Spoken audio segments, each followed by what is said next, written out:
Hi everybody, I'm back again. I'm Robin Lewis Oglesby, and I and my partner Catherine Pickering are K&R Home Transitions Real Estate and Life Stage Home Transition Partners. If you've been watching our video series, you saw the first video, which really talked about my passion and why I really want to serve this marketplace, the baby boomers and their parents, and helping them make some of the right housing decisions.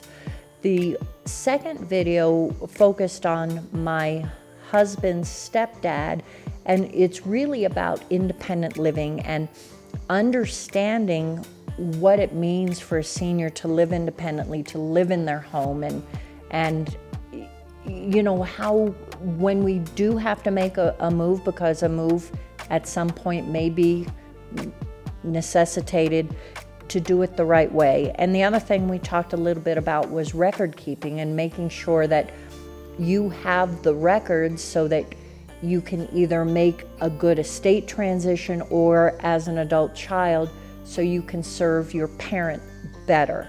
Today we're going to talk about caregiving and the toll on the caregiver. And like the other videos, I'm going to tell you a story. And you may have heard some of this in my first video. We're going to talk about my sister and the fact that when my dad got sick, he was in upstate New York. He was the caregiver. He had pancreatic cancer. He had the caregiver for my mom, who had dementia. My sister and brother lived basically in opposite directions, but 2 miles away. I lived in Denver, Colorado. So it was kind of a long commute for me. But my sister, after my dad's surgery, and I flew back home, I was there for October, November, December, and January, 4 months, caring for them. My sister took over caregiving, and she had to go part-time with work. Her day started at 6 in the morning when she would go to my parents' house, and my dad, after his surgery, could not lay down in a bed. He slept in an armchair in our family room. My mom, he moved her downstairs, so she slept in what used to be the office, and they set up a bedroom for her there. And she would go over at 6 in the morning, get my mom out of bed, get her changed, ready for the day, check on my dad, see what my dad needed, feed him breakfast, go home. By then her kids were getting up, feed her kids breakfast, get them off to school, then she would go to work. She would work till 2:30. 2:30, she'd go right from work to my parents' house, feed them, late lunch, check on my mom, see if my mom, needed any changing, whatever they needed, she took care of. My dad might have a few tasks for her. She'd go home, cook dinner for her family, get them all settled for the evening, go back, usually around 7:30-ish, and she would feed them a late dinner, get my mom ready for bed, tuck her into bed, get my dad settled, and then she'd go home. Wednesday nights, Sunday nights were my mom's bath nights, and she would bathe my mom and have her set for the week.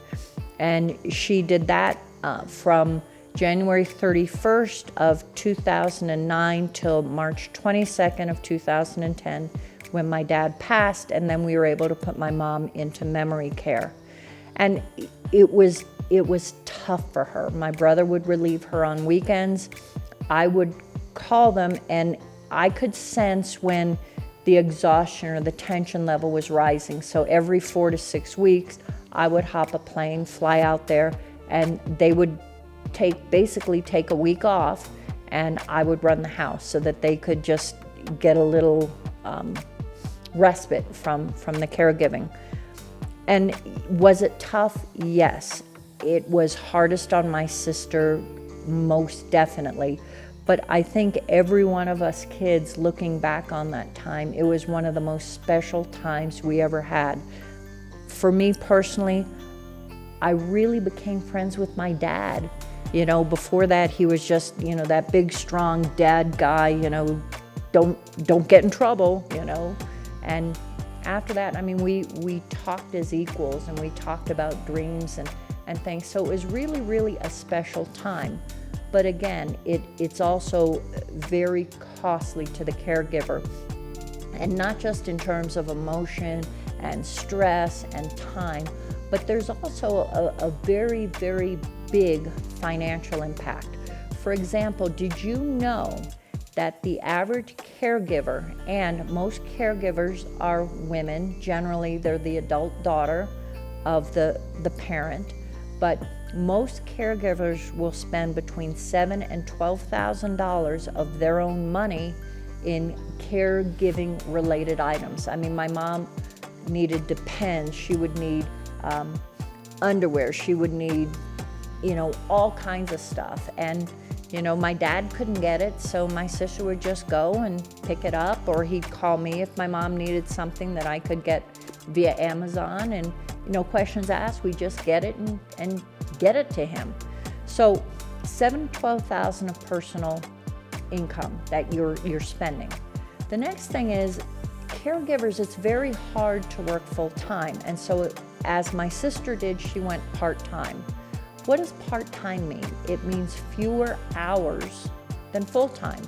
It means that you have less income coming in. It also means that your income is reduced for Social Security, so less money is going in on your behalf to Social Security. It also means if your company has a pension plan or a 401k, less money is going into the pension plan. Take that money and just accumulate what could be versus what actually is with the reduced amount, and it can equate to several $100,000 in retirement nest egg that you gave up for caregiving.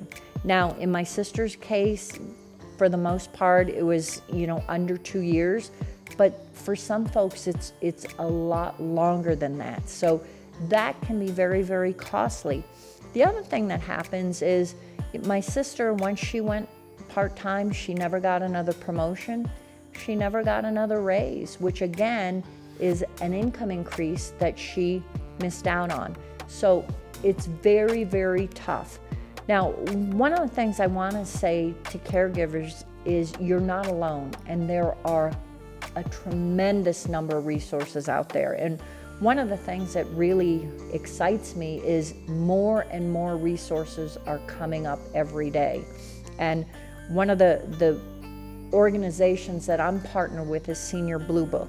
And they actually, it's like yellow pages for seniors, and it has tons and tons and tons of great caregiver resources for you. So I would look at that, and if you don't know where to find one, reach out. We'll give you that information on the video, and I'm happy to provide it for you, because again, it's just one of the greatest resources that I've ever seen.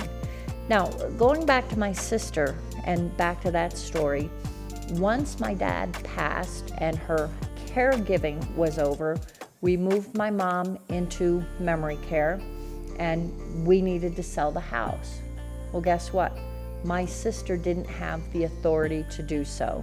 So she had to go to court. She had to get the right paperwork, because my mom did not have the mental capacity to be able to sell the house. My sister had to assume that and get the house sold. She looked at it, she found a realtor, she had a handyman come in, she fixed it up. She thinks she got a good deal for the house, but she doesn't know. So one of the things that we've done is we have a couple of books. This is a great one, and again, it's if you want a copy of it, we are happy to provide you with a copy. There's no charge. It's about doing the right thing.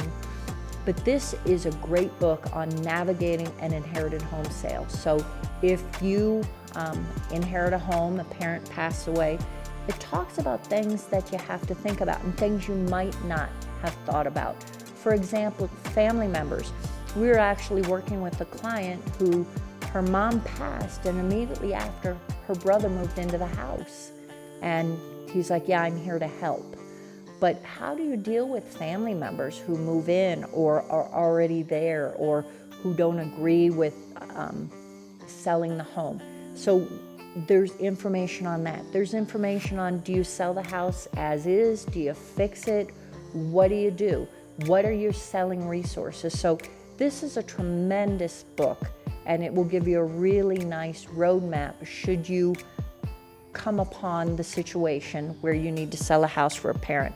Now, if you're a senior and you are moving into another living situation and you have to sell your home, we have another book, and it's called The Secret of Wealthy Home Sellers. And this is just a bunch of tricks and tips and things to really maximize your home sales opportunity. Again, if you'd like a copy of it, we are very, very happy to provide it to you, because it's just a great resource, and it's something that we want to do really to make things better for you. So again, if we recap, understand that caregiving is very stressful, it's very emotional, it's very costly. So look to the resources available, and I cannot recommend Senior Blue Book enough. If you find yourself in a home sales situation, whether you're selling yourself or you're inheriting, we do have some great resources for you. And again, we're very happy to provide them to you free of charge. And I thank you for listening. We're going to have one more video, and that will be on how do you find the right realtor. Should you make that decision to sell your home, how do you find the right one, and how do you decipher some of the other selling options available today? So that's what we'll talk about. Thanks for listening.